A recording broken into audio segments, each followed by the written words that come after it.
नमस्कार, capital TV देख रहे हैं आप। आपके साथ मैं हूं बबीता। महाराष्ट्र में लगभग हर रोज कोई ना कोई बड़ी घटना सामने आ ही रही है। लगभग हर रोज कोई बड़ा घोटाला, भ्रष्टाचार या बवाल सामने ही आ जाता है।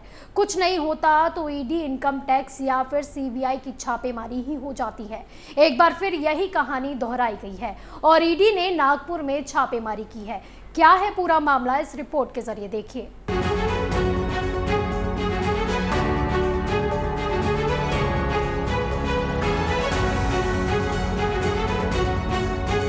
महाराष्ट्र में जब से महाविकास आघाड़ी सरकार बनी है तब से यहाँ समस्याएं ज्यादा और समाधान कम दिखाई दे रहा है। कभी गृह मंत्री फंसते हैं तो कभी अल्पसंख्यक मंत्री, कभी पुलिस और नेता के बीच टकराव हो जाता है तो कभी नेता और नेता के बीच रही सही कसर पुलिस और जांच एजेंसियां निकाल देती है, छापेमारी करती हैं, गिरफ्तार करती हैं और जेल भेज देती हैं। एक बार फिर ईडी ने छापेमारी की है, लेकिन इस बार ईडी का शिकार कोई नेता, मंत्री या पुलिस अधिकारी नहीं बल्कि एक वकील है। महाराष्ट्र के नागपुर में ईडी ने एक वकील के आवास पर छापेमारी की है। प्रवर्तन निदेशालय यानी ईडी की टीम नागपुर के वकील सतीश उके के पार्वती नगर इलाके में स्थित मकान पर सुबह 6 बजे पहुंच गई। यह टीम केंद्रीय रिजर्व पुलिस यानी सीआरपीएफ के जवानों के साथ कड़ी सुरक्षा में पहुंची। पुलिस अधिकारी के मुताबिक केंद्रीय जांच एजेंसी ईडी की मुंबई इकाई कुछ जमीनों के लेन देन को लेकर ये कार्रवाई कर रही है।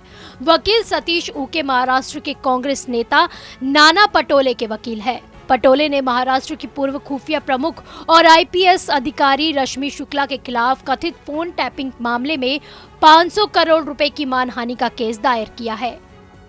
वहीं ये कार्रवाई जमीन के खरीद फरोख्त मामले में की जा रही है। यहाँ आपको ये भी बता दें कि महाराष्ट्र के अल्पसंख्यक कल्याण मंत्री और एनसीपी नेता नवाब मलिक भी जमीन खरीद फरोख्त के मामले में ही जेल में बंद है, जिन पर आरोप है कि उन्होंने अंडरवर्ल्ड डॉन यानी कि दाऊद इब्राहिम के संबंधियों और करीबियों से करोड़ों की जमीन कौड़ी के भाव में खरीदी है।